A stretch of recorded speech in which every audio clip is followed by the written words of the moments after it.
तुम्ही आजर भाईला शेख यांना फोन केला का नाही? तसं राहुल कुलचं आजर शेखचं पण कॉल रेकॉर्ड काढावा शासनाने.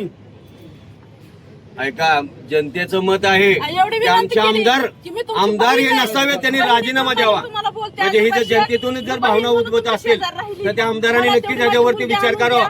द्या. त्याचबरोबर एवढं महाराष्ट्राचे केलं, मुख्यमंत्र्यांनी हा, सुद्धा विचार करावा. आणि मला फोन करतोय, मुलगी ऐकत नाही. हे तुला कसं कळलं? मग का नाही सांगितलं तू? 3 दिवस झाले काष्टीमध्ये मुलगी होती.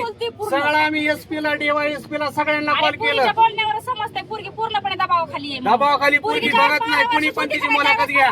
मीडियावाली तुम्ही पण मुलाखत घ्या, विचारा तिला.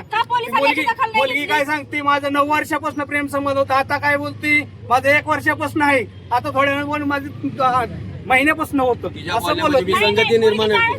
बघा तुम्ही चेक करा ती संगती.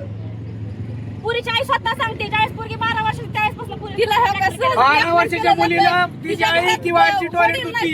लक्षात ठेवा. आजोबा नाही, मग तिला सरळ सरळ सांगण्यात जातंय की तुझं लहान भाऊ आहे त्यांना आम्ही मारून टाकणार, तुझ्या आईला मारणार. आणि ती जात अशी आहे की त्या पुरीला माझ्या मुलीला खरंच वाटणार ती गोष्ट, कारण ती जातच तशी की मारू पण शकते या.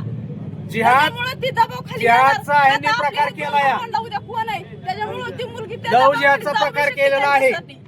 भावांसाठी जाऊ बी शकते त्यांच्या बरोबर, कारण तिच्यावर दबावच तेवढा आहे. मारून टाकन म्हणलं म्हणून आपल्या भावांपेक्षा आपलंच काय करायचंय, मग त्यांच्यासोबत गेलेलं चांगलं. म्हणून मुलगी दबावाखालीच माझ्या त्यांच्यासोबत गेली.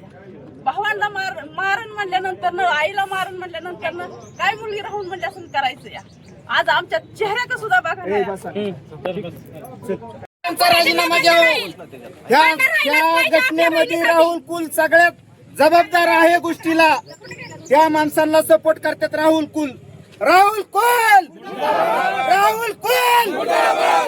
अरे असताना आला एक आमदार अजून नाही बघितला.